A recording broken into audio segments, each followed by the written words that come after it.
In this video, we'll cover the agent-specific features of the toolbar that provide notifications and call control.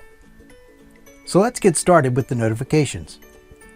Calls that are in queue will display as a flashing number on the envelope icon until answered. Selecting the envelope icon will enable an agent to view additional details surrounding the queued call. If there are more than one queued call, they will appear in a list order within this window. Once an agent logs in and selects Ready, the queued call will stop flashing and start alerting the agent. If the agent doesn't answer the queued call, it will go back to flashing on the envelope until it has been answered or the caller hangs up. If the call is answered and there are additional calls in queue, the additional calls will continue to flash on the envelope icon. Another icon that will show notifications is the triangle icon with the exclamation point. This will display a combined total for the agent's missed calls and voicemail messages.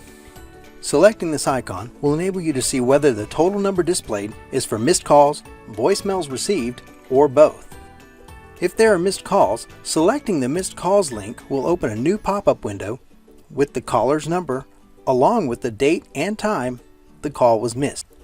From here, you can choose to call the number back, clear it, or simply cancel and leave it as a notification.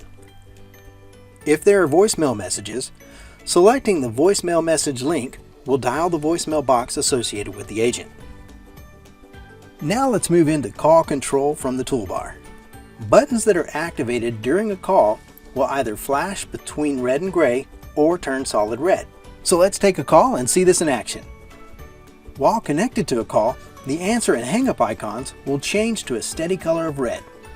To place a call on hold, simply select the hold icon, which has two vertical bars resembling a pause button. The hold button will now flash between red and gray while the call is on hold.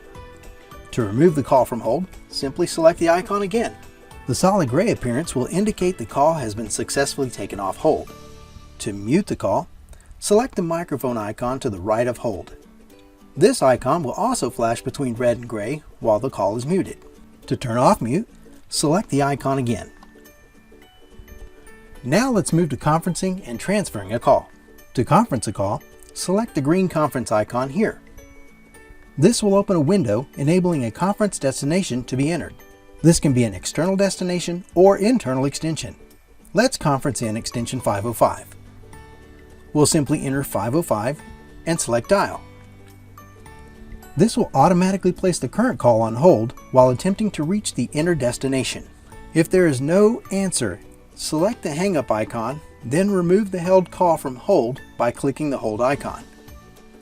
If the destination answers, there are a couple of options available. Both calls can be joined or placed on hold. To place the calls on hold and go between them, select the tile icon, then place a check next to the active call. Make sure there's not a check next to the current held call, then select the hold button. Now both calls are on hold. To remove one of the calls from hold, place a check next to it, then select the hold icon. Notice the state has changed to call retrieved, which indicates the call is now active again. In order to complete the conference and join the calls, simply select the conference icon again, then select the complete conference button. Now let's answer another call and move to the transfer icon. To transfer a call, select the icon, then determine the type of transfer to initiate, supervised or unsupervised. To perform a supervised transfer, which will enable you to speak with the intended recipient prior to sending the call, turn the supervised switch to yes. Then enter the destination and select the blue transfer button. Selecting the complete transfer button will remove you from the call and join the held party to the recipient. Selecting the recall button will prevent the transfer and reconnect you with the person on hold.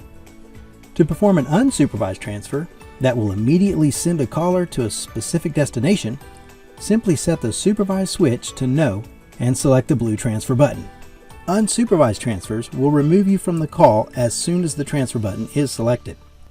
To wrap up this video, we'll discuss the hang up icon, which looks like a phone with a down arrow under it. As mentioned earlier, this icon will be set to the color red during an active call and return to gray when the call is ended. As you can see, we have successfully ended our call. And that concludes this overview of the agent-specific toolbar notifications and call control features.